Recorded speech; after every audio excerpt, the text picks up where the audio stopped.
بسم الله الرحمن الرحيم.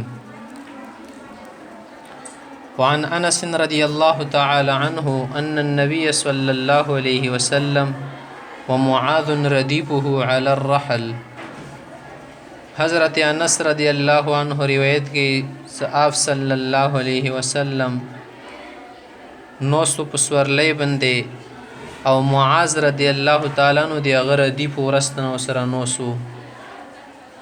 قال پیغمبر علیہ السلام حضرت معاذ سے توی یا معاذ اے معاذ. قال معاذ سے توی لبیک یا رسول اللہ وسعدیک اے دی خدای رسول په خدمت کې دی حاضر یما. لبی لبی الباب تبدری تیل شلکه حج تکل چوبلوړ شي بدوی س لبیک لبیک اللهم لبیک یعنی خدای مو ته خدمت ته حاضر یو. ی خدای په خدمت نشي کول مطلب دی چې تو څه حکم مو حاضر یو. کله چې د خلک یې ته خدمت ته حاضر یم دی معنی دا چې دی غول امر مانی ندی تیل شي لبیک اصل کې دا اولبی البابین دا ولبی البابین خاغه نه به څه جوړ شولو لبیک ونه جوړ شو ولبی ونه وبسل شي لبی البابین کې کوم نون د اضافت وجه نه به غرضی به لبی ونه جوړ شي. وسعدین څه د سعدین سعدیک سعدین بس نو څه جوړ شو سعدیک. قال بیوتی یا معاذ قال غلت لبيك يا رسول الله وسعديك.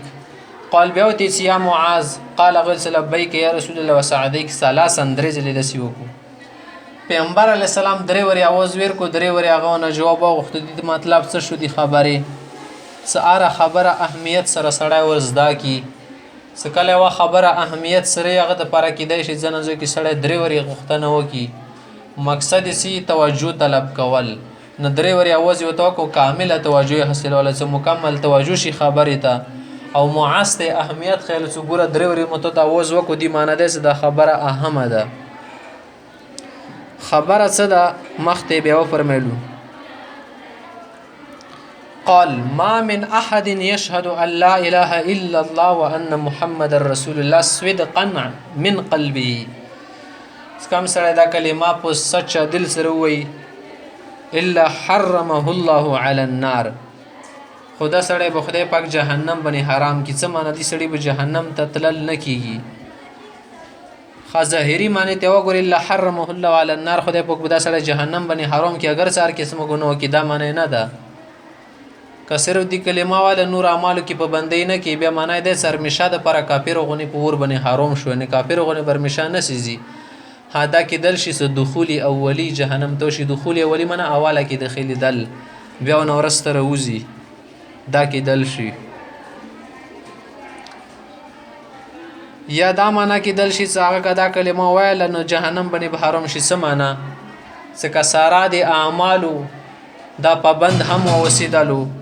نو بیا خدا خبر سره جهنم ته اواله کې نه داخليږي. قال معاصبوی سده دوره همه خبر سره کلمه جهنم ته نسی یا رسول الله افلا اخبر به الناس خلکو ته دي خبره خوش خبره وير کنه خبر بو تور کې اعلان وکم په استبشر شي مکه خوشاله شي. قال پیغمبر اسلام ته اذن یتکلو بیا خو بدو شي کې ډډه ولګي اذن یتکلو معنا دا چې بس اعمال فرید دي په کلمه سره جنت ته سره ډېر خال د سیای څه ضرورت نشته اعمال کې د شي د څه ته چوغونه غني نو چوتا تسمایا. فاخبر بها معاذ عند موته تاثما معاذ سے بیا چوتا دا خبره نه خیاله خو دی مرګ په وخت کې وخیاله څه دی ګونو نه بادشي هغه ګونو شه ده څه دی حدیث پټول د علم پټول کتمان علم ناجایز دی نه ځکه دی ګونو بچ کول نه ځون شکړلو خلاص کړلو تاثما منا ځون ګونو نه بچ کو دي د پاره د حدیث به اخر کې بیان کو متفقون علیه. وعن ابي ذر رضي الله تعالى عنه قال ابو ذر سے ابن داری و فرمائی اتيت النبي صلى الله عليه وسلم وعليه ثوب ابيض وهو نائم. پیغمبر علیہ السلام ته ورغله سپینا کپڑا و پاغه باندې او خو بیاولو د سیالات کې ورغله وهو نائم حالت بیان دي ته حال شي. ثم اتيته بیا رغله مول سوس خو بیاوله د ونه لوړ ثم اتيته وقد استيقظ څه بیا روغ نه رویښ شو. فقال ما ته ویلو څه ما من عبد قال لا اله الا الله، چې کوم انسان دا کلمه وی لا اله الا الله ثم مات على ذلك، بیا په همدې حالت کې دغه وفات وشي، الا دخل الجنه، دا به جنتي کېږي، جنت ته به ځي. اوس وګوره دې ځای کې ویل کوم سړی لا اله الا الله وایي، دې معنا خو دا نه چې محمد رسول الله ورسره ونه معنا ټوله کلمه ته د چوک وایي سوره اخلاص وایه، خو دې معنا د ټول سورات وایي کبه ته چوک قل هو الله احد وایه، نو دې معنا غوټانده شو صرف قل هو الله احد وایه، معنا سره الله صمد وایه، لم یلد ولم یولد وایه، ولم یکن له کفوا احد وایه. کاسي دروغونه ټکم خو یاره الحمد شریف وایه رته،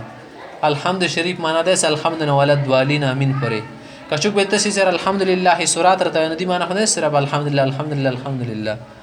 ندی چې ویلو صلی الله علیه الا وی معنا ده محمد رسول الله با سره وی. کله کله نیم شای خیال شي پرانه شي خیال یری عبد الرسول توای معنا کله کله د خلک ابد توای ابد ته،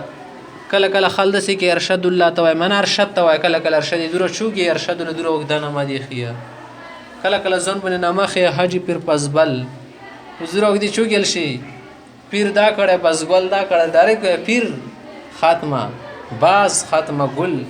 یور کې راوخله ټکا د شیطانیم نیم ټکی رخلی حدیث کې دی معنا د ټول شی مراد وستې ده.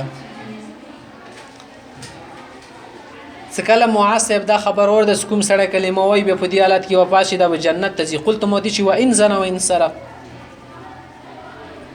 اگر چې د سړی چې کړي زناګانې او غلی کړي یعنی زنو غلا کوي، زنو غلا کوي وګورئ ته به سره کسر پاندو واجبونه سړی ګونو جهنم ته صرف زنو ته غلا کوي، معنا ټول ګناونه کې خای و ان زنا و ان سرق و ان اكل الربا سود خوري و ان اكل المال الحرام مال حرام خوري و ان قتل احد اگر چې څوک مړ کې د سټولي ور کې مراد دي صحیح شو دي زه و ان زنا و ان سرق ول صرف زنا غلا خو نه د مراد کنه ټول غړ ګناونه مراد دي خو سره په هرسته اندا ور کړلو. قال بيلس وين زنا وين سرق قلت موتلس وين زنا وين سرق دري ور موتلس بیا به جنت څخه کده شي تکرونه کوي. قال ويل شو وان زنا وين سرق قلت بموت شو وين زنا وين سرق قال وان زنا وين سرق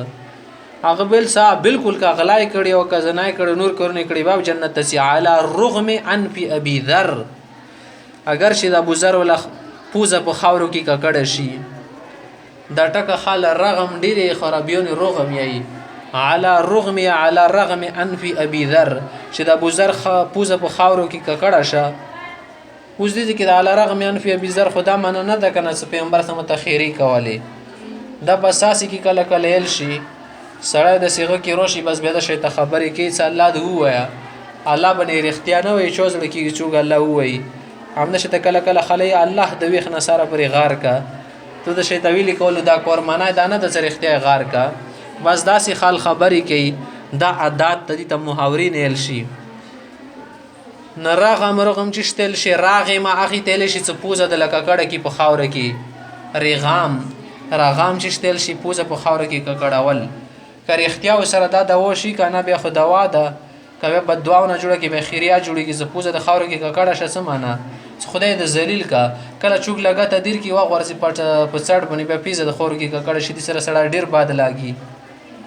یو سړی دا وای غورځي سوکویر کې صرف جامع خاچان شي د سره باد نه لګيږي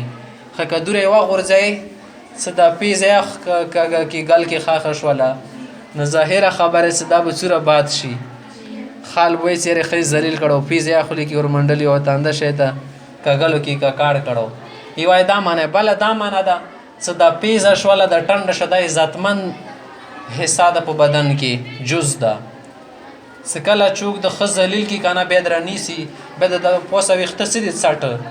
د زنه دروانه سی خد په ازما کی وسولې د پیزا د خور باندې لګ وسولې سی به د پر مو سره کسه لوسونه وای پنجاونه چي یدي ماناس دا سړی ډیر زلیل کا زکه صدا پیزا شوله د ټند شو د خدای پوک د صرف سړای لګی خو کبل سړی ته څه مو ته خپو کی پروزه پیزا د توغه وګرړوا په د خاور کې لچکا و مګان دي ماناس خد زلیل کړلو. وكان ابو ذر رضي الله تعالى عنه اذا حدث بهذا ابو ذر چې بچکله دا حدیث بیانول قال نخبل بي ویلی چې وان رغم عنه ابي ذر اگر چې د ابو ذر پوزه په خاور کې ککړه شي بیا به هم مغه خبرې چې کم پیغمبر اسلام کړی دا چې سړی به جنتی وي اگر چې ګناونه کړي. متفق علیه.